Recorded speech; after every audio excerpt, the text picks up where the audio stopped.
Hi. So last time I was talking about the scale of consciousness, and I said at the end of the video, so I'm gonna start with that. I said I'm gonna say something about cross purposes. And knowing about cross purposes is very important because it is the main reason why things don't happen to you. Like things you think you desire, things you think you want, um, don't happen for you, or happen with much difficulty, or happen much later than they should, or differently, or whatever. So I'm gonna try and explain this on a very simple example. For example, you want to have a new job. You're like middle, or you're not management, but you want to become management. You want to become a boss in your company. So you didn't have so much responsibility until now, but if you get this new job, you're going to get a lot more money, and officially that's exactly what you want to do. So on your conscious level, you say, hey, of course, I want more money, I want this new job, so yeah, give it to me, give it to me. So that would be the official story most people see. But if you're being honest with yourself, or if you're not repressing so much of thoughts and emotions, you might also notice that next to this official story of you wanting to have this job with more responsibility, there is also fear attached on the other side. On the other side, there's fear that says, if I get this job, I'm gonna have more responsibility. Am I up to it? Is it going to be too much responsibility? Am I gonna have to work more hours? Am I gonna have less free time? Am I going to start to be hated by my former colleagues because I'm no longer a colleague of them, but I'm their boss? Those are all things that are also there. Like for everything, every desire you have, there is a bunch of at least fears, but also some other levels that are attached to them. And sometimes you're aware of them, but usually you aren't. So this is a typical case of cross purposes, because consciously, officially, you want something, but on the other side, you want actually the other thing, because depending on how much you fear the responsibility and all those things, you might actually not really want this job. You might actually be really happy where you are. So depending on how much this is true or how much something else is true, it depends also in which direction you're gonna go. Because imagine this, like, let's put it very simply. There is one motivation, I want this job really, really badly. And there is the other motivation that says, I don't want this job at all. So what is happening with you? You're in the middle, and the one is trying to pull you to this direction, and the other one is trying to pull you to the other direction. So what usually happens with people is they stay in the place where they were. They don't move. Or they try to sabotage themselves, because unconsciously the fear might be very big of the decision that should be made, or like of what you desire or think you desire.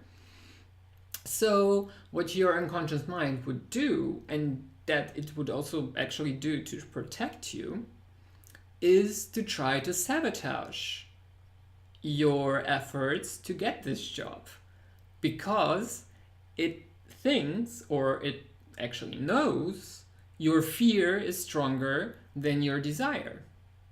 So it's going to start to find ways to sabotage you. and how will you do it? So one way is, like, the most logical way would be just to have you worry a lot and should I do it, should I not do it, and whatever, and maybe keep you in indecision. So cat is meowing, but let's just ignore him. So to just keep you in indecision. So this is just one layer of where it could go. Sorry, he was just playing with my foot. He likes attention, and he listens and hears that I'm talking to someone else and not him. So yeah, anyway. So one thing that can happen is that you just, become immobilized. Like, they're pulling in different directions, you become immobilized, so you're just worry, what do I do? And then the chance you had to have this job just goes away. So it just doesn't happen. Or you might be strong-willed and you do it anyway, although actually you don't really want to do it. And then what can happen is that your unconscious mind makes a situation where you hurt yourself, for example, or where you say something inappropriately to your boss, so he rethinks his decision. The famous Freudian slip, where you would say something inappropriate that just comes from your mind, from the depths, from the unconscious. Or one way to stop you would be to make you sick. So very often, like, if you watch when you get sick, very often it is to stop something from happening. Or when something has already happened and you are not ready for it at some level, you're going to get sick as well, or stopped in any way. So yeah, I know that this sounds like, oh my god, is this really real?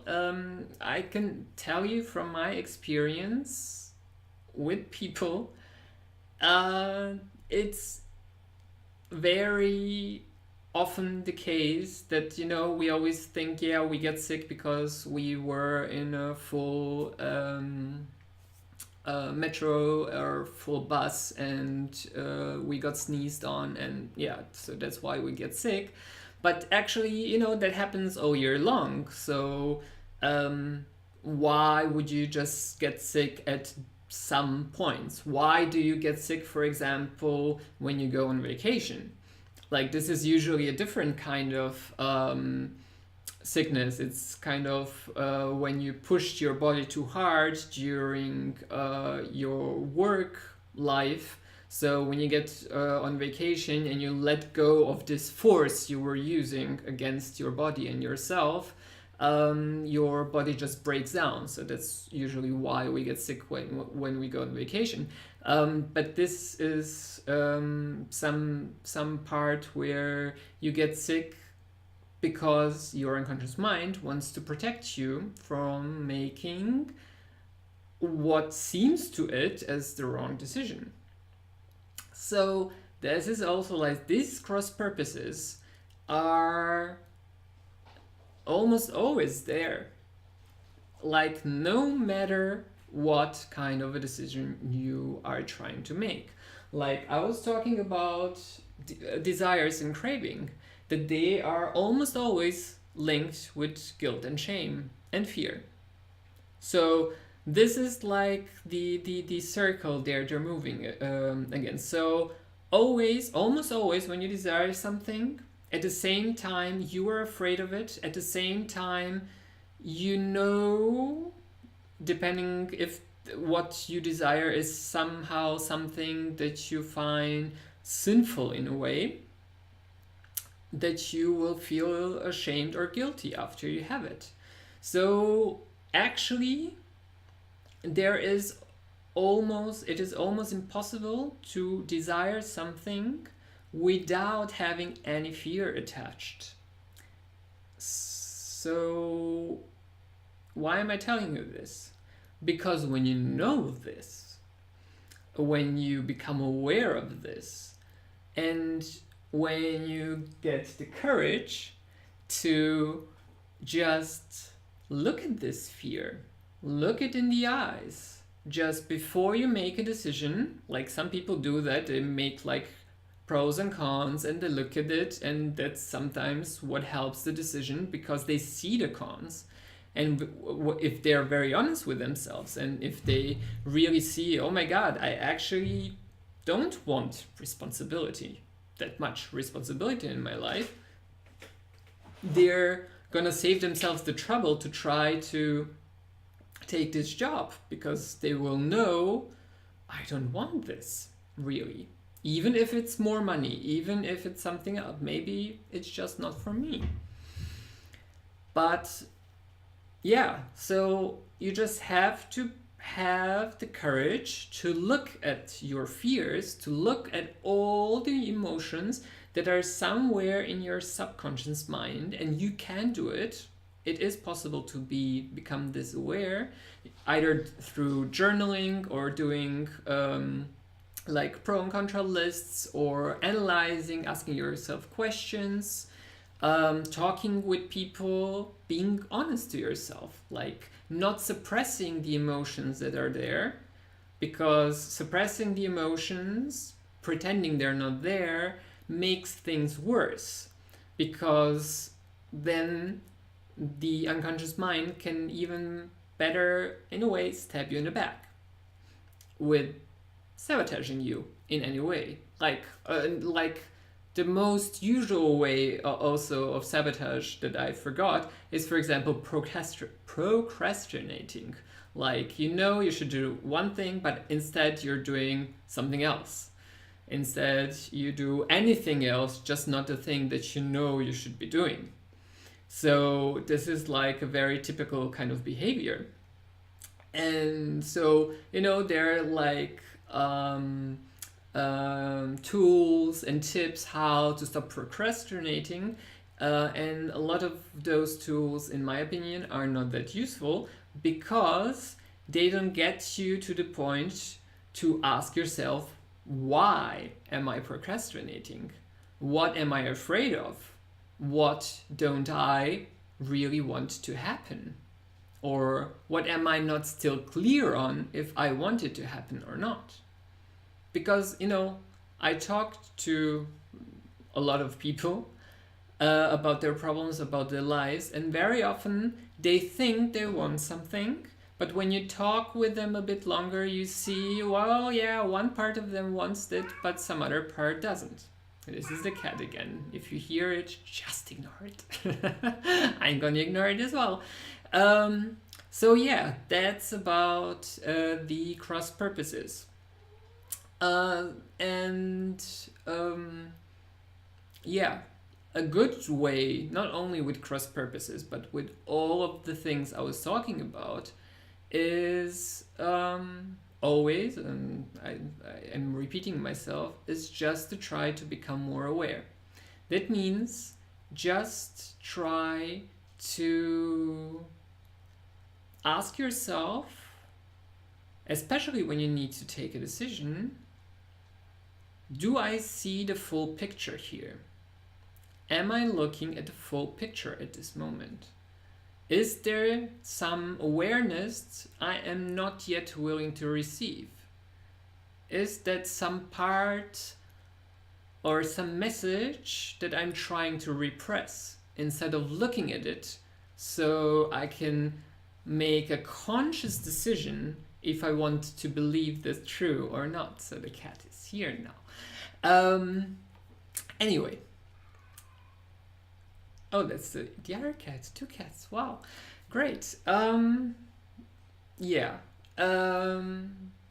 So, yeah. It's actually the easiest way. Like, the tool I used for a lot of years in my life, and it really helped me, but actually needs some getting used to, is journaling. It's just sitting down every day would be best, or at least a few times a week, and just, without thinking, writing down everything that comes in your mind. And then just by writing, you don't even have to read it after that. Just write it down. Just by writing things down, you will start sorting your thoughts. You will start seeing what's actually going on in your head. You, even just by, asking questions to yourself, you will start so yeah, sorry, cat again.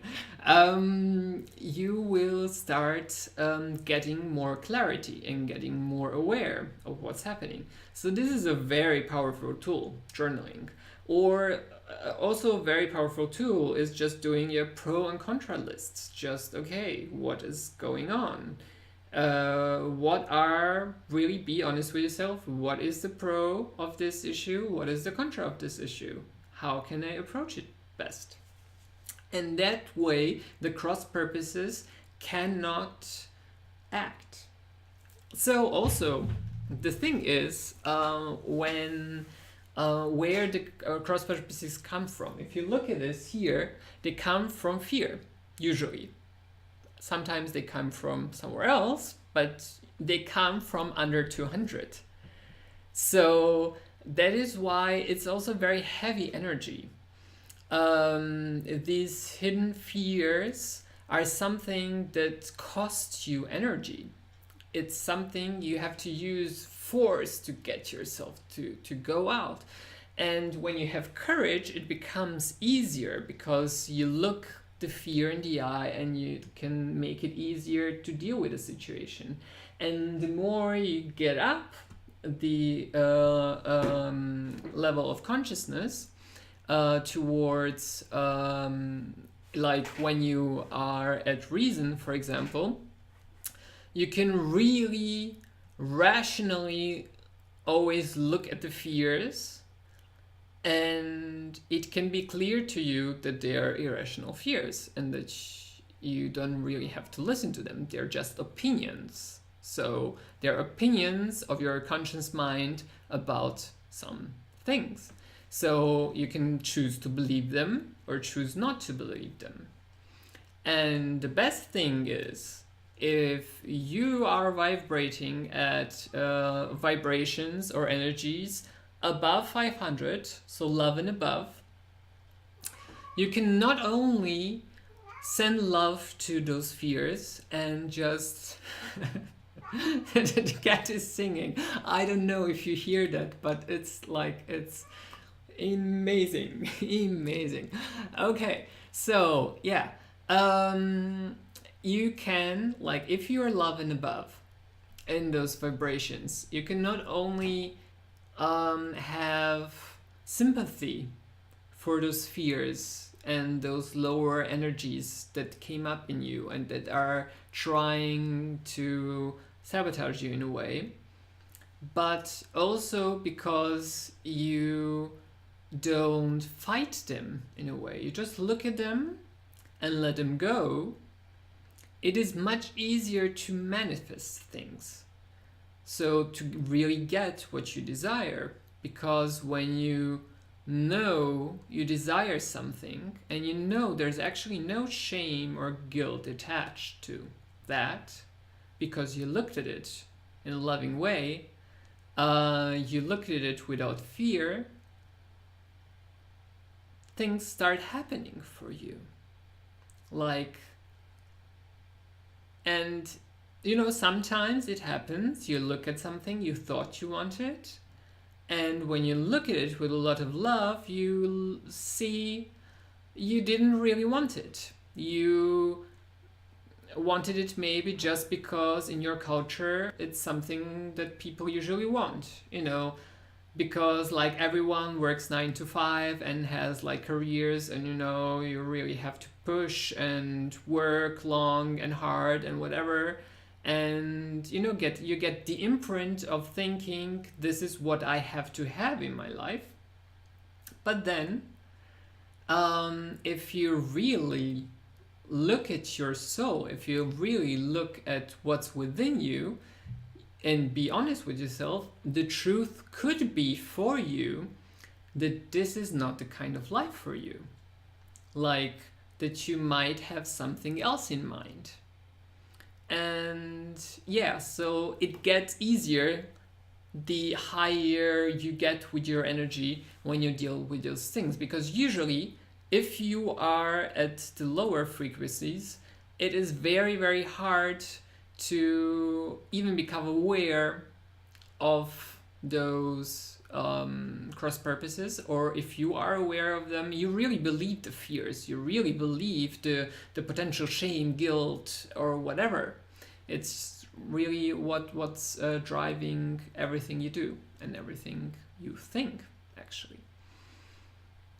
Yeah, and there is one more thing I wanted to say, because it is important. I don't know if I already said it, and it doesn't really matter because it's so important I could repeat it. Especially if you know or feel that you are in some of the lower frequencies, at least often in your life, that they have some hold over you, it might sound to you like there is a reason for you to feel guilty and ashamed because of that. That there is somehow something wrong with you, that you are a failure, that whatever. But this is not true, because humanity as a whole all began down there and is developing up and up. So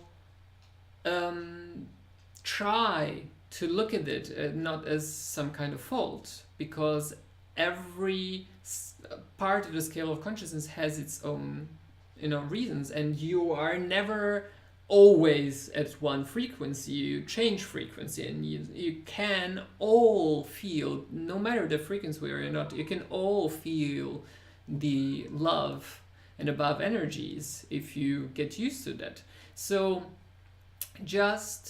I just want to tell you, there's nothing wrong with you. There is nothing wrong with the lower frequencies. It is just important for me to tell you and for you to know there is a way out. You have a choice to overcome the levels that are strong in your life and get to upper levels. There were people before you who did that, and you can do it as well. So thank you very much for watching, and see you soon. Bye bye.